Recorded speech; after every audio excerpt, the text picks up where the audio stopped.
Today, we will be interviewing Ciaran Delaney. Ciaran has over 25 years experience in leadership roles in the travel and technology space. He is currently the founder and CEO of Hubli. He has worked in 5 countries covering destination, hotel, TMC, and online bookings. And as the founder of Hubli, he is the global leader in simple meetings technology. All right, Mike, please welcome to the stage, Ciaran Delaney. Ciaran, nice to see you. Hi, guys. Great to join you today. Good. Glad to have you aboard. And I was, as a fellow Irishman, we should have done this in a pub somewhere. That would have been. But maybe you're in Dublin, Ciaran, right? Yes, indeed. Yeah, we have offices in New York and in Dublin, in Ireland. So this week I'm in Dublin. So plenty of pubs nearby, Mike, that I can go in later on. Yeah, but you've since moved to New York, right? You're more recently. Yeah, exactly. Probably 2 years ago, I moved to New York because we're seeing a lot of growth in the US market. So we've expanded the team, and I'm over there full time now. That's great. Well, good place to be, certainly for business, I'm sure, as you've again, I know a big focus has been expanding here in the US, and nothing helps the cause more than being on the ground here to help do it, right, and drive your success. But so, going back, I mean, look, you originally founded what Meetings Booker in 2009, and then Hubli in 2021, and kind of gone from there. When you look back, like kind of overall, kind of stepping back from it, what are some of the more, let's say, notable changes you've seen in the meetings market over that time? And and then I guess what's interesting, the question Ed likes to ask is also like, what stayed the same?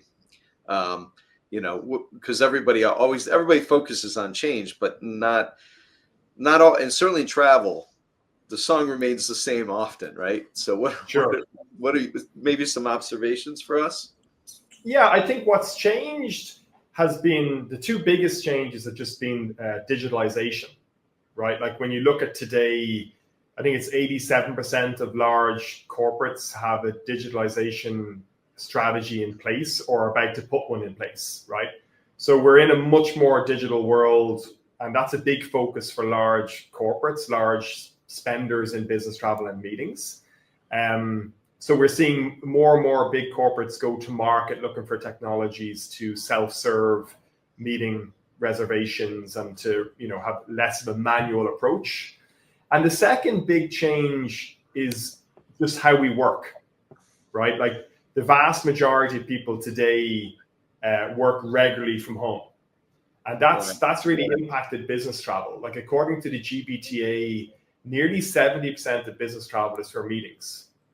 20% is for internal meetings, right? So those 2 changes have really stimulated everybody in the market to look at technologies from the large corporates who are going to tender now, and we're getting a lot of new big corporate clients that are changing how they service meetings, but also the hotel groups are all looking at technology, the TMCs, the whole market really. So I think they're the 2 biggest macro changes. What stayed the same, I think the need, right? In meetings, there was a period where people thought everyone was going to go virtual, but you can't beat that in. Yeah, you can't beat in person to sell products, to innovate, and that hasn't changed. That's a good one. I remember going into, what was it? I'm dating myself, and this is a long time ago, but when Oracle first came out, I think it was Oracle, right? With some of the, virtual meeting kind of room where they would, it was really expensive. And I remember going into like Amex had piloted one, and you went in and they were having like a meeting, with somebody, and you had all the visual impact. It's like not much different experience than what we're experiencing right now. But it was like, oh my gosh, this is going to change the world. And everybody's like, oh, this is your point. This will be the end of travel. This will be the end of meetings. No one will have to do this ever. And it was like, yeah, okay. It's like, like Not so much. here we are, and what we saw, and I remember this during our GBTA days, like you and I, like a lot of there was still that same feel, like kind of rhetoric, right? But meanwhile, travel is growing at the same pace as these tools are developing. Travel's increasing, like it, and it's like no, because that people need the human contact. This is it's more of like a companion tool. Like all these capabilities are just it's like I'm doing this instead of a phone call, but it's not replacing my need to get there. Now, post pandemic, now I would think companies would be much more hyper focused on managing their meetings better, because now, like to your point, it's become it's really flip-flopped, and it's become even kind of more critical than your traditional transient travel. I mean, do you see that kind of focus now? Is there at least like you've got people's attention more than ever? Yeah, like when you think about it, today in meetings, people are coming together to collaborate and innovate in person and to learn and to sell products, right? Those innovation, collaboration, and sales are what drives the success in large organizations. Like if you're not good at those three things, you don't survive. Right. And business has gotten so faster now that the larger corporates realize they need to make it easy and quick for employees to come together in a sustainable way. And obviously that's financially smart, right? They can save money as well. But the speed is a huge factor. Like we have one client that saved 9 hours per booking by using Hubli versus like manual servicing. Like that's over a day of time that people are now saving, right? And it's faster. So that organization is a massive company. They have a big advantage. They can bring their people together to collaborate and sell their products faster than the competitors. Like that's a nice macro advantage to have, right? Yep. Well, so coming back to your business today, like what are your primary areas that you're focused on in terms of how you want to innovate, where you're investing? Like what's the, what do you, when you're looking at now at the horizon, where are you spending your money and time? Yeah, so with those, it's kind of we're always building new technology. It's kind of like the first half of this year there's a focus, and then the second half there's another focus, right? In the first half, a big focus is on integrations with the larger hotel groups and venue providers. So we're seeing there's a big appetite from the hotels and venues to have a deeper integration with Hubli, because we have a lot of big corporate clients and a lot of great, TMC partners. Right. And again, they want digitalization as well. They want more of a faster solution and less time involved for their teams. So integrations with the bigger hotel groups, like we're going to increase our supply base by nearly 50% this year through a lot of big integrations with big players in the market. And the second piece is distribution. So we have a partnership with Amex GBT and a partnership with FCM, where we power a white label booking solution for both of those guys. But also in December, we launched a partnership with Amadeus, with Citric Easy, right? Whereby you'll be able to book your flights and your transient travel in Citric Easy, and also book meetings and group accommodation powered by Hubli. So that's a huge shift in the market. It's where you're combining transient and meetings. And obviously for us, it's a massive distribution opportunity. So the first half of the year, they're the kind of key areas we're focused on. The second half, it's payments and AI, which I know we're going to be talking about. But yeah, that's the focus at the moment. Cool. So I'll switch gears a little bit, and I'll say this first part very diplomatically. The current U.S. political forces have, let's say, de-emphasized sustainability. Give us more of a global view. When you talk to your customers, when you talk to the venues, everybody that you're connecting in your ecosystem, like where does sustainability stand now versus maybe it was pre-pandemic, looking forward? I mean, is it still a high area of importance for your customers and for the suppliers? Where does that sit today? Yeah, like we're very global. So like we have a lot of major Fortune 500 clients who book all over the world. Like last year, we had bookings in nearly 100 countries. So it's a very global platform, and obviously sustainability is a big factor in people's agenda. It does vary depending on the organization and also the maturity of their program. Some kind of obviously get the initial technology in place. So for us, our goal with sustainability has always been to sort of help the user make sustainable choices when they're booking, right? So have it in the booking environment, in the booking flow. So we built a technology called Where to Meet, which allows you to decide what destination you should use for your meeting based on the carbon emissions to travel there. Right. That's very popular, and that's like in the planning phase. So you can kind of pick a city based on emissions and reducing that footprint. Then also we have a partnership to present sustainability accreditation for venues. Right. And finally, you can also remove high waste items from the meetings themselves, like single-use plastics on the platform. So it's a very much an end-to-end solution: planning, venue, day of the meeting, to track and reduce emissions and wastage throughout the journey. And I think it's still a key factor for a lot of our clients. And I said, obviously, sometimes it's something they want to focus on in a phase 2 because there's, they want to get up and running with the initial technology first. And then keep refining, and that's one of the areas of refinement. And I mean, we kind of coin it the waste not, want not kind of area, but it's like, again, there's so many areas I think where, with some of those smart prompting, awareness as you're going through the process, you can be smart, right? And, do things that are, less waste, like you said, just the obvious things that you can do. And if you request them, everybody's, the environment's there, everybody's there to support it, right? Pretty much, but okay. Yeah. So now we'll switch gears to AI, which is in your second half a year category, but it's certainly on everybody's list.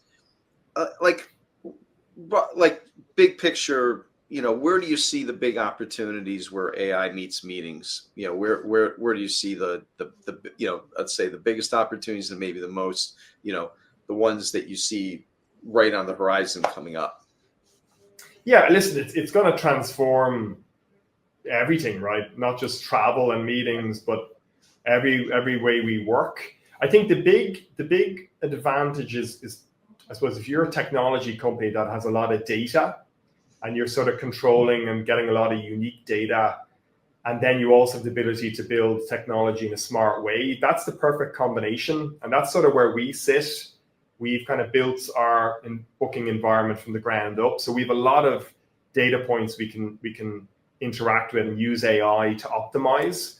So it's going to transform the whole experience for the user. I think that the search environment will change. Like when you search on all platforms, whether it's like, Booking.com, Airbnb, Hubli for meetings and group hotels, I think the experience is going to change in the coming years. It won't happen. It'll take a bit of time, but that search and book experience is going to change dramatically. Pricing is going to be very different.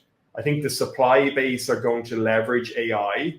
Like we did an integration last year with Radisson, whereby we're connecting into their meetings and events technology, and that's an AI platform. So they're already using AI to help with their pricing and streamline the process for quoting for bigger meetings, and we're connecting into those solutions. And the final area is the customer service, right? That's a big cost for hotels. It's a cost for TMCs. For us, to a lesser extent, because we're very technology first. But I think the customer service, from the point of view of contracting, giving support, both to the venues and to the user, is moving through AI rapidly. That's probably the area that's going to move the fastest through AI. Yeah, we had Terry Jones on, and he just, and one of his quotes was about, which really kind of, for me, really crystallized, like, AI, it gives you the ability to really better understand customer intent, and that's gold. And to your point, it's like, I think there's that especially during that whole planning effort, if you can really better understand the intent behind the meeting and what they're trying to accomplish, and you get that nuance, it helps you really serve up, better options, helps the supplier be more responsive, probably could cut out a lot of the, create a lot of efficiencies in that exchange, right? Rather than the back and forth and that goes through into planning something. It's like, well, no, tell me more about what you want to do, what you want to accomplish, what you envision the outcome, and then let the tools and let you take over and really help, serve up some really interesting options that they may not even have considered before. That's when I get excited. Like, that's when I go like, okay, it's not all the negative parts of the, like, the massive investment. No, just that's where you really see something good for the customer, not how you're going to squeeze more dollars out of the transaction, not how it's like, no, that the customer actually has a better experience. So, but do you have customers asking for it at this stage? I think quite a few, some larger corporates don't want AI. They're cautious about AI accessing their information, right? So you've a cohort who are kind of cautious about AI from our client base perspective, and others who are already using it in other areas, whether it's flight booking or hotel, transient booking, and they're keen to they see the benefits of it. So it's kind of probably a little bit split. But in fairness, we use quite a bit of machine learning anyway. Like I said, we have a lot of data points. So if someone gives a budget for their booking, we kind of can help to distill the venues already based on previous pricing data points, right? So when you have the data, that's the key thing. And then building the AI around it is obviously, has its challenges. I think the interest has grown. This year I've seen, like, we've won a lot of big corporate clients this year who've gone to tender for technology, and it's coming up more and more that they want to see your vision for AI. Cool. Yeah. So I'm going to switch to a different topic altogether. Another area that I think, to me, meetings really lag behind the rest of the industry, and that's payments, right? It's still, you're obviously right there on the front lines, and I'm curious for kind of a current take on it. But my kind of historical one is that, man, this is an area where it was still being done literally painfully, manually, and very fragmented, fragmented. Like no click and easy way that you're doing a payment back to, to multiple vendors for a meeting, right? But it was always kind of the little bit of the bane of the existence of the meeting afterwards. So where are we in payments in this world, for meetings? Yeah, and you're spot on. Actually, you're spot on. Like, last year, we ran Hubli Labs, which was a series of kind of innovation think tanks with corporate buyers. So we had like 4 events with 50 buyers who attended, and they represented a lot of big corporations, right? A lot of the bigger life sciences tech firms attended. And one of the goals was to figure out what are the top 3 pain points. And payment and expense were first and second. Yeah. Right. So first, second, and third. 1, 2, 3, 4, 5. Yeah. Well, contracting is a big pain point, but we've already solved that. We have a platform where you can embed your contract into the platform. So we're actually launching a new payment system next month, which is an integration with Confirma, which will allow for corporate clients to pay for the meeting based on the predetermined schedule for payments, which is going to be in the platform. So it could be 50% prior, 50% after. Right. And the hotel or venue will get a virtual card and be able to get faster payment, right? That's something we're seeing as well. Hotels and venues, they want to get paid as quickly and promptly as possible, right? Yeah. And you're right. So that new solution really tackles that pain point of being able to just agree a schedule of payment and have an automated solution that delivers that to the venue while you're still have visibility and control. And then also post-meeting have the final kind of reconciliation looped in as well, which we already have actually. So yeah, excited to bring that to market, and it is a big pain point for sure. Well, and I mean, like for just speaking for the venue or for the hotel, et cetera, that, cash flow and payment is a huge issue. I mean, especially when you, like you said, they have to, by the time they're able to reconcile like what the final bill cost is, confirm that, and then see payment, months are going by. And, if you're for certainly a single venue, but even properties, you'd say, oh, they're part of a big brand, but that doesn't mean that's where the ownership is, and that's where the cash flow matters. So cash flow and payments are a huge issue, and an opportunity. I mean, they'll gladly participate, I would think, in any way that they can speed up the payment process. And then again, on the company side too, just reconciling, getting it done, assurance that they're they can easily sign off on and check and double check that the meeting costs are within compliance, right? All that. And so, well, good. Well, we'll be looking forward to seeing your release and what that does. Yeah. Yep. Yeah. And then I don't know. I guess this is just general last one. I mean, if you're certainly for your clients and prospective clients, what advice would you give them in terms of areas to focus on today in terms of optimizing what, the value of a meeting, the outcomes in a meeting? If you had to boil it down to one or two things, like what would those be? Yeah, listen, in general, like we're seeing a lot more kind of larger corporations take a very innovative approach and look for new technologies. So more and more larger corporations are using our technology, are sharing their experience with others as well. Like, I think if you're a travel manager or meetings manager in a large corporation and you want to innovate your meetings program, the key thing is probably just to, take it in small steps, number one. Right. Don't try and do too much change too soon. And also bring the internal stakeholders along with you and keep that dialogue with the key stakeholders internally, right?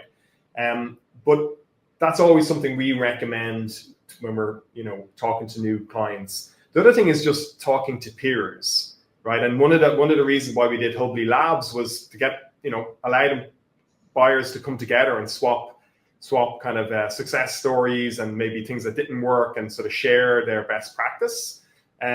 We also really try and work with our clients to do case studies. So actually on hubli.com, you can see a case study with BP who used us, and they've saved over 18% in their expenditure. ASML, who in their first 2 years had 10,000 meetings through Hubli and saved 9 hours per booking.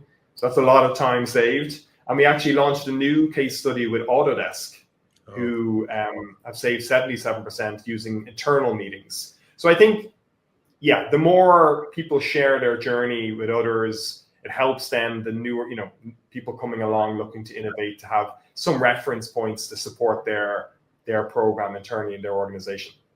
That's great. So we'll do our season 3 wrap-up question with you now. So we're all faced with real and perceived chaos in our personal and professional lives. Like, how do you cope with the chaos in your life? Yeah, listen, when you're a founder of a company, there's more chaos than anything else, and more challenges, hitting you, because you're building something new, and building something new takes that learning experience and adjusting, and there's a lot of chaos and challenges. I'm kind of lucky, I think, that I tend to be quite calm in a chaos and also quite decisive. And I think that's two good attributes, right? You just have to be calm, look at your options and make a decision and kind of stick with it. But right. In general, I think whether you're a founder or you're working in a company and you've got a busy, demanding role, I think just having balance is good, right? Being able to get out for a game of golf every odd weekend and spend time with your family and travel. I think they're all having a good work-life balance is pretty important to de-stress, right, and to help you manage those challenges that always come along. And this too shall pass, as they say, right? Yeah. Give a little bit exactly. of perspective always helps. But yeah, well, great. Thank you for coming. Thank you for being on today and being our special guest. Thank you, I appreciate Ciaran. Ciaran Delaney is founder and CEO of Hubli. Ciaran, it was wonderful to have you on the show. Thank you for your time.